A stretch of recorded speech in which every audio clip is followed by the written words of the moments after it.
इस कक्षा में सभी बच्चों का स्वागत है। सम्मिश्र संख्या के अंतर्गत आज हम देखेंगे विविध प्रश्नावली। इसके पूर्व के क्लासों में हमने आपको जो है सम्मिश्र संख्या से संबंधित जितने भी नियम थे इसकी संक्रियाएं, मापांक, पूर्णांक, ध्रुवीय रूप, वर्गमूल और इस तरह से हमने आपको सभी के विषय में जानकारी दे दी है। तो इसमें जो है हर तरह के क्वेश्चन आपको मिलेंगे। तो हम 1 बाय 1 देखते हैं एनसीईआरटी के प्रॉब्लम को। तो एनसीईआरटी का विविध प्रश्नावली के प्रश्नों को हम ले लेते हैं। तो क्वेश्चन नंबर 1 में आपको, तो ये क्वेश्चन नंबर 1 एनसीईआरटी का है। तो 1 में हमें दिया हुआ है कि i की पावर 18 प्लस 1/i की पावर 25 का होल क्यूब। तो पहले इसको हम सॉल्व करेंगे और हमें क्या जानकारी है, पूर्व की जानकारी हमें है कि आई स्क्वायर की वैल्यू हमेशा -1 होती है और आई की पावर 4 का मल्टीपल अगर हम बना देते हैं तो यह 1 हो जाता है और आई की पावर 4m + 1 के रूप में है, तो यह जो है आई देता है। इतनी जानकारी हमें है। तो इसकी सहायता से इसको पहले हम कैलकुलेट कर लेते हैं। तो कुछ इसको हल करेंगे तो इसको हम लिख सकते हैं i की पावर 4 16 हो जाएगा, 16। अभी बचा हमारे पास 2, तो हम इसको लिख सकते हैं i स्क्वायर। तो 16 2 18 और इसको लिख सकते हैं i की पावर 4 × 6 और एक i, यह हमारा हो गया। अब इसकी वैल्यू हमने बताया कि 4 के मल्टीपल में कोई भी है तो इसकी वैल्यू 1 और आई स्क्वायर का मान -1, तो यह हमें प्राप्त हो जाएगा। इसकी वैल्यू मिल जाएगी -1। डायरेक्ट हम लिखते हैं, या फिर इसकी वैल्यू 1 × -1 और प्लस इसकी वैल्यू भी 1 हो जाएगी, तो यह 1 हो गया और यह आई का होल क्यूब, यह मिल गया हमें और यह प्राप्त हो गया -1 + 1/i का होल क्यूब। अब इसको हम a + b के होल क्यूब में चेंज कर लें, या इसको हम ऐसे भी लिख सकते हैं -1 प्लस इसको हम अगर माइनस कर लें और -i स्क्वायर, या -1 ऐसा हमने इसलिए किया कि जो है माइनस ये प्लस चाहिए था, तो ये इस रूप का बना दिया। इसकी वैल्यू आई स्क्वायर अभी रख देंगे, तो -1 और माइनस इसकी वैल्यू हो जाएगी आई स्क्वायर / आई का होल क्यूब। एक आई से एक आई कैंसिल हो जाएगा और अगर दोनों में से हम माइनस कॉमन ले लेते हैं, क्यूब करेंगे तो यह माइनस में मिल जाएगा और 1 + आई का होल क्यूब। तो a + b का होल क्यूब का फॉर्मूला अप्लाई करेंगे, तो -a³ + b³ + 3a² b + 3ab²। तो a + b का होल क्यूब हम लगा दिए, तो a + b के होल क्यूब से या फिर हमें मिल जाएगा 1 का क्यूब 1 और इसका आई स्क्वायर × आई + 3i और यह आई स्क्वायर की वैल्यू अगर रख देंगे तो -3 और यह हमें मिल जाएगा 3 और ये मिल करके -2 और प्लस 3i और इसकी वैल्यू क्या हो जाएगी, आई स्क्वायर की वैल्यू -1 × i, यह मिल गया। तो -2 और यह +2i और अगर हम माइनस एंट्री करा देते हैं, 2 कॉमन ले लें तो यह मिल जाएगा 2 या 2 कॉमन ले लिए तो 1 - i। तो इस तरह से हम इसका मान ज्ञात कर लेंगे। और अगला क्वेश्चन देखते हैं, प्रॉब्लम नंबर 2। तो दूसरी समस्या हमें निकालना है real of Z1 × Z2। Z1 Z2 एक सम्मिश्र संख्या है। Real of Z1 to real of Z2 minus imaginary part Z1 और इमेजिनरी पार्ट Z2, यह हमें प्रूफ करना है। तो ऐसे प्रूफ में हम यह मान लेते हैं कि इसका हम इस तरह से प्रूफ करेंगे। प्रूफ हमें करना है, सिद्ध करना है। तो माना समिश्र संख्या Z1 और Z2 क्या है, एक कॉम्प्लेक्स नंबर है। Z1 और Z2 यह क्या है, एक समिश्र संख्या है। और यह मान लेते हैं, यह जो है अब हम मानेंगे कि Z1 क्या है हमारा x1 प्लस i(y1) और Z2 है x2 प्लस i(y2). तो दोनों हम समिश्र संख्या को लिख लिए। अब हमें इसका प्रोडक्ट चाहिए। इसका प्रूफ भी हमने आपको किया हुआ था थ्योरम में। तो Z1 इंटू Z2 दोनों का हम प्रोडक्ट करेंगे तो x1 plus i(y1) into x2 plus i(y2). अब इसका जब गुणा करेंगे तो x1 x2 plus i(x1) y2 plus i(y1) x2 plus i square y1 y2। इस तरह से हमें प्राप्त हो गया। अब हम यह देख रहे हैं कि x1 x2 प्लस यह वाला पार्ट क्या है i(x1) y2 plus y1 x2 और i स्क्वायर का मान -1 तो माइनस y1 y2। और यह मिल गया x1 x2। वास्तविक भाग को वास्तविक के पास कर दीजिए और काल्पनिक भाग को काल्पनिक के। तो यह वास्तविक है तो x1 into x2 minus y1 into y2। अब काल्पनिक भाग को हम रखेंगे तो i(x1) y2 plus x2 y1 यह हमें मिल गया। अब इसका हम लोग क्या निकाले थे, दो समिश्र संख्याओं का गुणन यह किए थे। अब हमें बताना है कि हमने यह बताया था कि अगर इसका हमें रियल ऑफ Z1 Z2 लेते हैं तो इसमें इसका यह जो प्रोडक्ट है इसका यह क्या है, रियल ऑफ Z1 मतलब यह इसका वास्तविक भाग कहलाता है, जिसको हम रियल ऑफ वास्तविक भाग है। और यह वाला क्या है, काल्पनिक भाग है। यह रियल है और ये इमेजिनरी पार्ट है। अब इसका हमें केवल रियल का दिखाना है तो real of Z1 into Z2। तो रियल पार्ट का मतलब हमें इस पार्ट के बारे में केवल डिस्क्रिप्शन देना है। तो x1 क्या है, x1 इससे हम यहाँ पर आप निकाल लीजिए चीज कि रियल ऑफ Z1 क्या मिलेगा, x1 है। और रियल ऑफ Z2 इसको भी ज्ञात कर लेते हैं। तो रियल ऑफ Z1 इतना है और real of imaginary of Z1 y1 यह वास्तविक भाग होता है जिसको हम बोलते हैं रियल पार्ट ऑफ Z1 और यह इसका काल्पनिक भाग है जिसको बोलते हैं इमेजिनरी पार्ट ऑफ Z1 का y1। इसी तरह से इसका रियल पार्ट क्या होगा, रियल ऑफ Z2 x2 है और इमेजिनरी पार्ट इसका Z2 का y2 है। तो हमें रियल पार्ट Z1 Z2 का क्या है, यह इसका वास्तविक भाग है, रियल पार्ट है। यह हमारा है x1 x2 minus y1 y2। अब इसको इस रूप में लिखना, x1 क्या है, रियल ऑफ Z1। तो इसको हम ऐसे लिख सकते हैं, real of Z1 into Z2 equal to real of Z1 into real part Z2 minus imaginary part y1 क्या है, इमेजिनरी पार्ट Z1 और यह है इमेजिनरी पार्ट Z2। तो इस तरह से इसको हम प्रूफ कर देंगे, यही हमारा प्रूफ हो गया। तो इस तरह की जब भी समस्या कोई भी आती है तो हम देखते हैं कि हमें क्या प्रूफ करना है। अगर इसी में क्वेश्चन ऐसे बन सकता है कि इमेजिनरी पार्ट Z1 Z2 बताइए, तो इसका जब इमेजिनरी पार्ट पूछेगा, काल्पनिक भाग पूछेगा, तो यहाँ हम तुलना करेंगे इससे।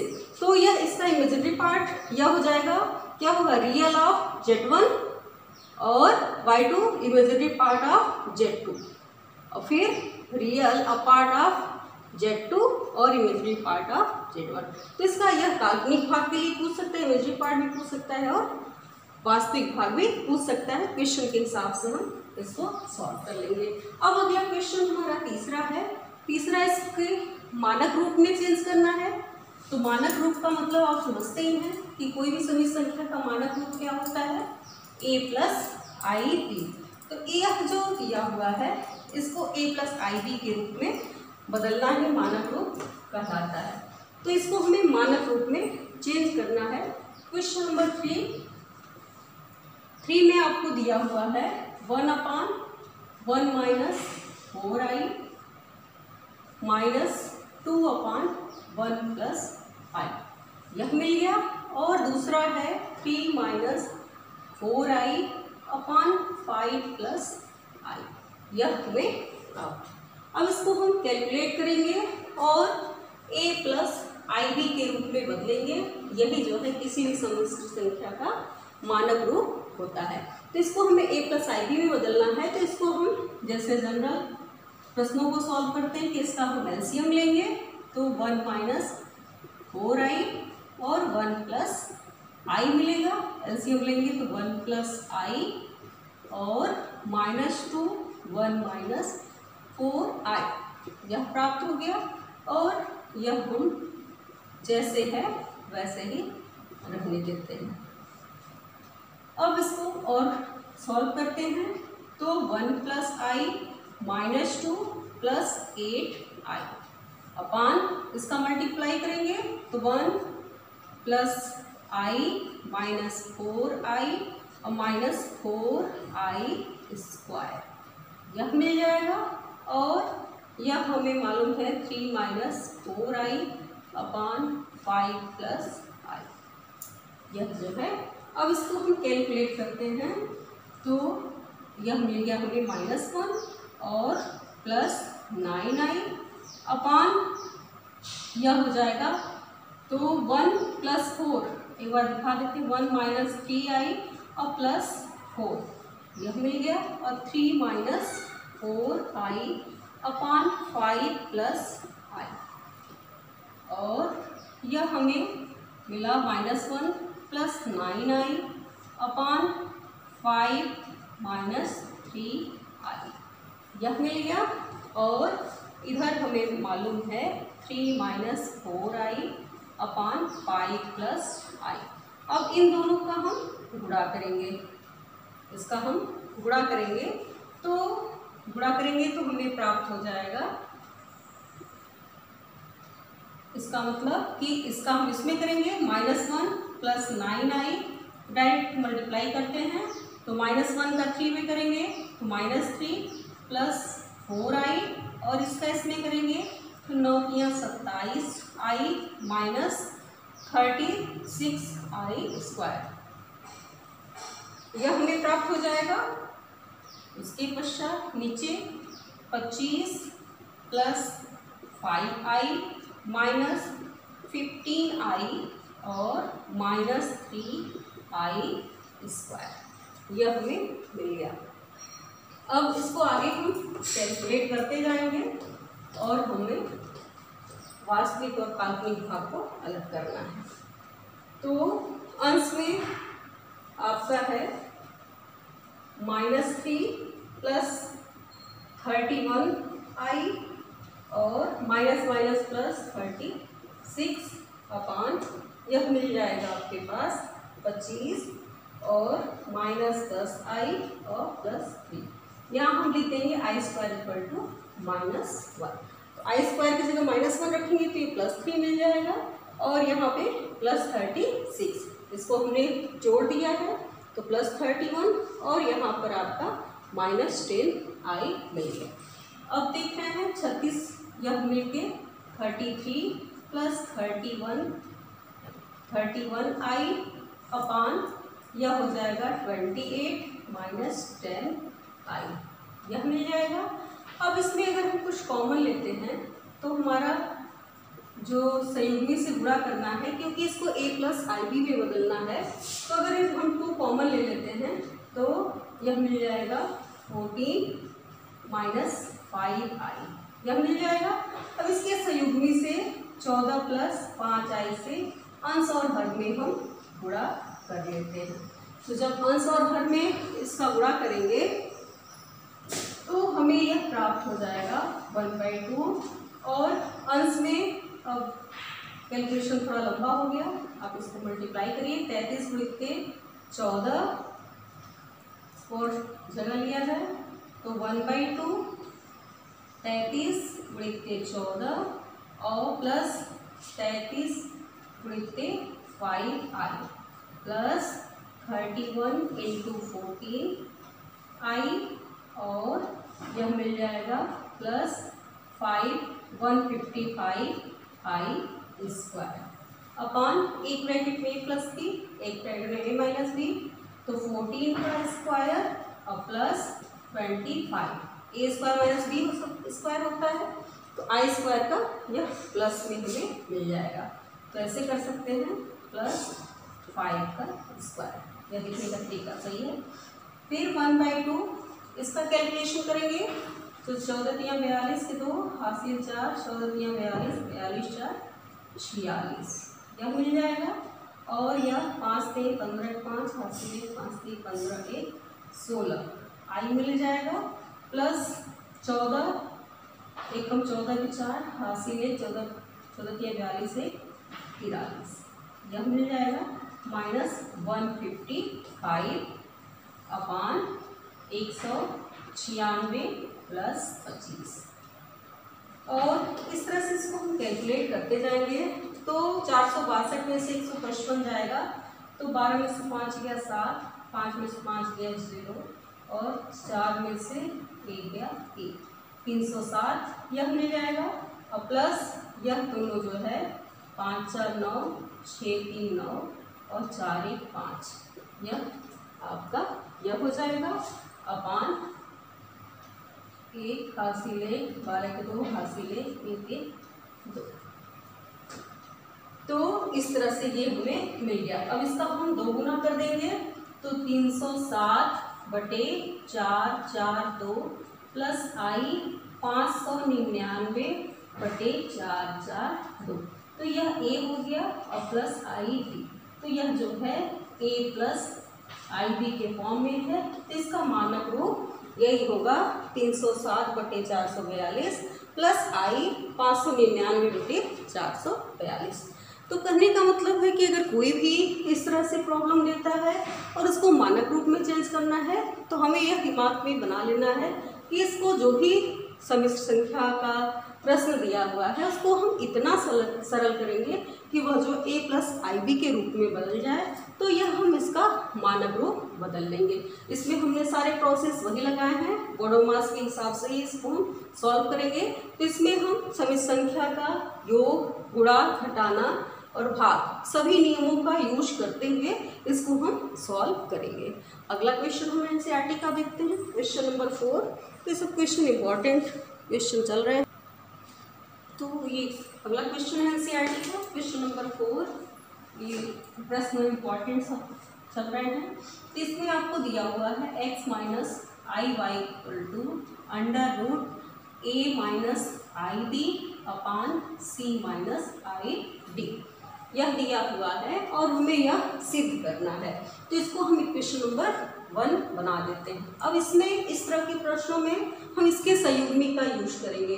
तो इसका संयुग्मी क्या होगा, जो सम्मिश्र संख्या दी हुई है इसका संयुग्मी आपका x प्लस x माइनस है तो इसका संयुग्मी x प्लस आई वाई और इधर equal to a plus i d upon c plus i d, इसको हम समीकरण नंबर 2 कर देंगे। अब समीकरण नंबर 1 और 2 का गुणा करेंगे तो समीकरण 1 इंटू 2 इक्वेशन दोनों का प्रोडक्ट करेंगे तो हमें प्राप्त होगा x माइनस आई वाई और x plus i y equal to under root minus i d upon c minus i d into under root a plus i d upon c plus i d. इस तरह से हम दोनों का गुणा कर लेंगे। अब गुणा करने के बाद देख रहे हैं कि एक ब्रैकेट में a माइनस बी दूसरे में a प्लस बी है, तो फॉर्मूला क्या लग जाएगा a square minus b square, a square मतलब x square minus i y का होल स्क्वायर, ये इधर का हो गया। अब हम यह जो है दोनों का गुणा करेंगे तो पूरा जो है अंडर रूट में आ जाएगा, कड़ी में आ जाएगा यह भी जो है एक ब्रैकेट में a प्लस बी है, दूसरा a माइनस बी। अगर इसको आप लिखना चाहें तो लिख ले पहले, i d upon c minus i d और c प्लस आई डी। इस तरह से हम लिख लिए। अब हम इसको करेंगे और सॉल्व, तो यह हमें मिल जाएगा एक ब्रैकेट में a प्लस बी, एक ब्रैकेट में a माइनस बी, तो a square minus i b का होल स्क्वायर, बी स्क्वायर हो जाएगा। हम फॉर्मूला वही यूज कर रहे हैं, और सी स्क्वायर माइनस आई डी का होल स्क्वायर। इस तरह से इसको भी लिख लिया। अब हम यूज करेंगे x square minus i y का होल स्क्वायर, तो आई स्क्वायर वाई स्क्वायर होगा, तो इसको हम लिखेंगे x square plus y square. क्यों यहाँ पर ऐसा किया? क्योंकि आई स्क्वायर की वैल्यू -1, और इसको जब हम स्क्वायर करेंगे तो आई स्क्वायर वाई स्क्वायर होगा, और आई स्क्वायर की जगह -1, तो यह माइनस और यह माइनस मिलकर यह प्लस हो जाएगा। इसी तरह से यहाँ भी आई स्क्वायर हमें मिलेगा और बी स्क्वायर, तो आई स्क्वायर का मान -1, तो यह माइनस और यह माइनस मिलके प्लस हो जाएगा। तो हम इसका यूज कर लेंगे, तो यह मिल जाएगा हमें x square plus y square equal to under root a square plus B square upon C square plus D square. दोनों पक्षों का वर्क कर देंगे, स्क्वायर बोथ साइड, तो जो हमारा प्रूफ है वो प्राप्त हो गया। A square plus B square upon C square plus D square root, यही हमें सिद्ध करना था। या सिद्ध करना था, तो इस तरह से हम इसको सिद्ध कर लेंगे। इस तरह से आपको इसी प्रश्नावली में एनसीईआरटी में 1-2 प्रॉब्लम और मिलेंगे आगे, तो उसको आप इस तरह के जब भी प्रॉब्लम आते हैं तो इसका हमेशा हम संयुग्मी निकाल लेंगे, तो यह आसानी से हल हो जाता है। तो इसका हम संयुग्मी ज्ञात करेंगे, संयुग्मी के बाद हम यह ध्यान देंगे कि हमें सिद्ध क्या करना है, उसके हिसाब से हम इसको गुणा कर लेंगे। तो गुणा करने से हमें इधर वाला पक्ष मिल पाएगा, तो हम दोनों का गुणा करके और इसको सॉल्व करते गए, तो देखें कि जो हमारा सिद्ध करने के लिए दिया हुआ है वो हमें प्राप्त हो गया। तो इस तरह से यह जो है आपका सिद्ध हो जाएगा। इम्पॉर्टेंट क्वेश्चन है। अब अगला हमें क्वेश्चन में दिया है इसका ध्रुवीय रूप बदलना। तो ध्रुवीय रूप में बदलना है, तो ध्रुवीय रूप हम पिछले क्लास में बताए थे आपको कि ध्रुवीय रूप में हम कैसे बदलते हैं, लेकिन वहाँ हमने आपको बताया था कि कोई भी जो संख्या है, समिश्र संख्या है, वो a प्लस आई बी के रूप में है, तब हम कैसे बदलेंगे। लेकिन यहाँ पर यह a प्लस आई बी के रूप में है नहीं। ध्रुवीय रूप में बदलने के लिए सबसे पहले ये होना चाहिए कि जो भी समिश्र संख्या दी हुई है वो a प्लस आई बी के रूप का हो। क्वेश्चन नंबर 5 में 2 क्वेश्चन बना हुआ है, तो पहला हम करते हैं। तो 1 प्लस 7i अपान 2 माइनस आई का होल वर्ग, यह दिया हुआ है।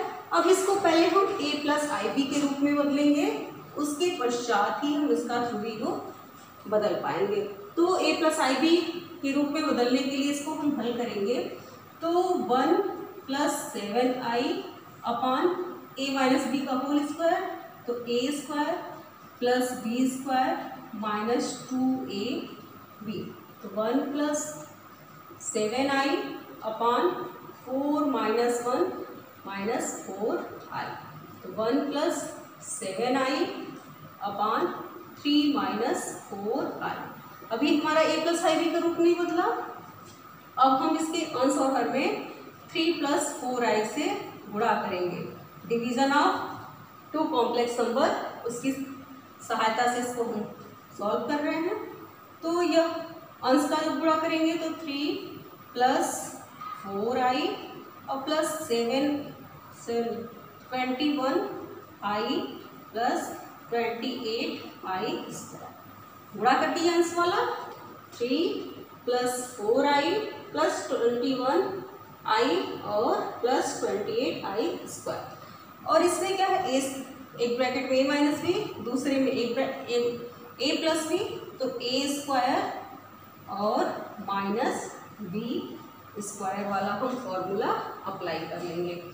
तो यह हमें मिल जाएगा 3 प्लस, यह दोनों मिल करके 25i और -28, क्यों? क्योंकि आई स्क्वायर की वैल्यू -1 होती है, और 9 + 16 यह हो जाएगा।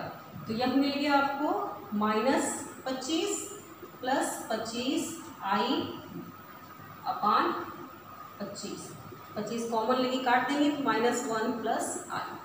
तो जो ये हमारा प्रश्न दिया हुआ है इसको हम a + ib के रूप में बदल दिए और यह हमें मिला -1 + i। अब यह जब -1 + i मिला, अब इसको हम ध्रुवीय रूप में बदलेंगे। तो इसको ध्रुवीय रूप में बदलने के लिए हम क्या करते हैं, इतना पहले करने के पश्चात अब इसको हम ध्रुवीय रूप में बदलेंगे। तो इसमें हम ध्रुवीय रूप में बदलने के लिए हम क्या करते हैं कि इसको मान लेते हैं। अब -1 + i का ध्रुवीय रूप क्या है, r cos theta + i sin theta. हमने बताया था कि ध्रुवीय रूप का मतलब क्या होता है कि इसको मापांक और पूर्णांक इसका ज्ञात करके इसमें हम वैल्यू पुट कर देते हैं। मतलब पूर्णांक और मापांक के रूप में किसी को प्रकट करना ही ध्रुवीय रूप कहलाता है। इसको मान लिए कि माना कि इसका ध्रुवीय रूप यह है, ऐसा हम मान लिए। अब हम क्या करेंगे, दोनों पक्षों की तुलना करेंगे। तो तुलना करने पर हमें क्या मिलता है, तुलना करने पर तो हमें मिल जाएगा r cos थीटा = -1 और r sin थीटा = 1। तो एक क्वेश्चन नंबर 1 उसको दिए थे, अब यह हमारा 2 हो जाएगा और यह 3 हो जाएगा। अब इन दोनों की सहायता से r की वैल्यू निकालेंगे। तो समीकरण 2 का स्क्वायर और +3 का स्क्वायर, तो इन दोनों का स्क्वायर करेंगे तो r स्क्वायर दोनों में है, कॉमन हो जाएगा, cos square theta + sin square theta, -1 का स्क्वायर 1 और 1 का स्क्वायर भी 1। तो इस तरह से r स्क्वायर इसकी वैल्यू 1 होती है और यह 1 + 1, तो r = मिल जाएगा √2। तो इसका मापांक हमें मिल गया √2। अब पूर्णांक के लिए समीकरण 3/2 करेंगे, r sin theta upon r cos theta 1/-1, तो r से r कैंसिल हो जाएगा और tan थीटा = -1 यह हमें मिल गया।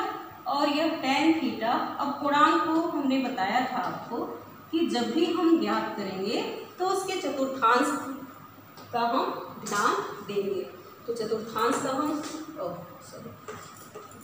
तो इस चतुर्थांश का ध्यान देते समय यह हम देखेंगे कि यह जो है जिसको हमें ध्रुवीय रूप में बदलना है यह किस चतुर्थांश में है। तो इसको देखते हुए हमें यह लग रहा है कि यह सेकंड चतुर्थांश में है, क्योंकि रियल पार्ट इसका माइनस में है, काल्पनिक पार्ट जो है प्लस में है, तो सेकंड चतुर्थांश में है। अब इस कोण को हम सेकंड में ही निकालेंगे और सेकंड में निकालने के लिए 180 माइनस थीटा करेंगे। तो tan थीटा = लिख सकते हैं tan π-π/4। तो ये सेकंड में आ जाएगा, या पूर्णांक भी हमें सेकंड चतुर्थांश में मिलेगा। तो tan थीटा = tan 3π/4। तो पूर्णांक जो हमें प्राप्त हो गया 3π/4। तो इस तरह से हमने देखा कि यह जो दिया हुआ प्रश्न है इसको a + ib में बदलने के पश्चात इसको जब ध्रुवीय रूप में बदल रहे हैं तो इसका मापांक हमें √2 और पूर्णांक क्या मिल गया 3π/4।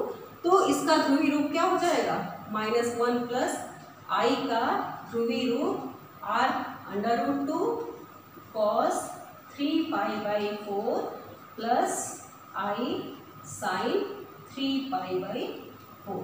इस तरह से हम रख लेंगे। यहाँ लिख दीजिए समीकरण 1 में r थीटा का मान रखने पर,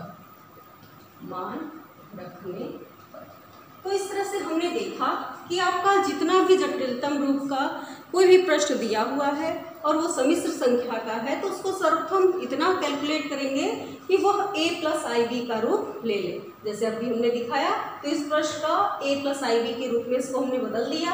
और बदलने के पश्चात मान लेंगे कि इसका ध्रुवीय रूप क्या है, r cos theta + i sin theta. इस तरह से इसकी तुलना करेंगे, r का मान और थीटा का मान दोनों ज्ञात कर लेंगे और ज्ञात करने के पश्चात इसमें रख देंगे तो यह हमारा ध्रुवीय रूप में परिवर्तित हो जाएगा। तो इस तरह से इसमें दो क्वेश्चन एनसीईआरटी के दिए हुए हैं, तो एक हमने सॉल्व किया है, दूसरा आपको ट्रेस करेंगे। उसके बाद क्वेश्चन है समीकरण हल कीजिए। तो समीकरण हल करने में हमने आपको बताया था कि यहाँ पर शायद 3x² है, तो इस समीकरण को हम फिर से एक करके बताते हैं। समीकरण 3x² - 4x + 20/3 है, तो यह 3 है, तो इसको हम समीकरण एक सॉल्व कर देते हैं। और पिछले क्लास में आपका जो समीकरण हल करना हमने अच्छी तरह से बता दिया है, लेकिन बता देते हैं। 3-4 क्वेश्चन आपके दिए हुए हैं और क्वेश्चन बच्चे करेंगे, एक क्वेश्चन हम सॉल्व कर देते हैं। तो मान लीजिए क्वेश्चन नंबर 6 ये दिया हुआ है 3x² - 4x + 20/3 = 0, यह दिया हुआ है। अब इसको हम तुलना करेंगे द्विघात समीकरण से, ax² + bx + c = 0 से तुलना करने पर तो जब तुलना कर लेंगे तो a = 3, b = -4 और c = 20/3 हमें प्राप्त होगा।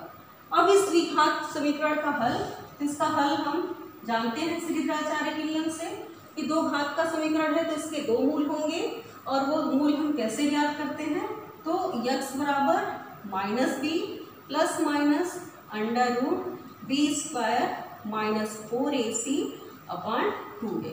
तो इस प्रश्नावली में जो भी प्रश्न दिए होंगे वो ऐसा दिया होगा कि b² - 4ac का मान 0 से छोटा होगा। या हम चेक भी कर सकते हैं कि जो इसका डिस्क्रिमिनेंट है विविधकर है, विविधकर आप जानते हैं हाई स्कूल से ही कि b² - 4ac, यहाँ इसको हम निकालेंगे तो देखेंगे कि ये काल्पनिक आएगा, माइनस में आएगा, 0 से छोटा आएगा, -4 का स्क्वायर -4 × 3 और 20/3, यह मिल जाएगा।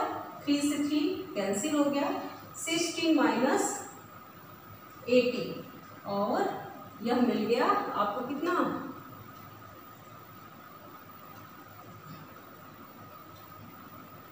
64 -64 प्राप्त हो गया। तो यह जो हमने निकाला b² - 4ac यह <0 है, इसका मतलब कि जो भी मूल मिलेंगे वो काल्पनिक होंगे। तो काल्पनिक है इसीलिए इसको इस चैप्टर में डाला हुआ है। तो इसकी वैल्यू हम निकाल लिए, ये माइनस, तो यह b की वैल्यू क्या है, -4 ± √-64/2 × 3, यह हमें मिल गया। अब 4 प्लस माइनस, अब -1 है तो इसको हमने आपको बताया था कि 64i² लिख सकते हैं /6, और यह 4 + -8i, इसका 64 का 8 हो जाएगा, i² का i/6, या 2/3 ± 4/3i। तो यह a + ib के रूप में बदल गया है। तो हमको यहाँ a + ib के रूप में नहीं बदलना है, बल्कि इसके मूल ज्ञात करने हैं। तो x के दो मूल हमें प्राप्त हो गए, एक तो मिल गया कि 2 + 4i, 2 कॉमन ले रहे हैं, /3, तो एक मूल प्लस में मिलेगा और दूसरा मूल माइनस में हमें प्राप्त होगा। तो इस तरह से हम देख रहे हैं कि इसमें जो भी दिया हुआ है समीकरण, 3-4 क्वेश्चन इसके दिए हुए हैं, इसी तरह से यह भी है, इसके नीचे भी 1-2 क्वेश्चन है जिसका हम ax² + bx + c से तुलना करेंगे, और इसका जो हल होता है श्रीधराचार्य या द्विघाती सूत्र कहते हैं, उसकी सहायता से ये दोनों मूल को हम ज्ञात करेंगे।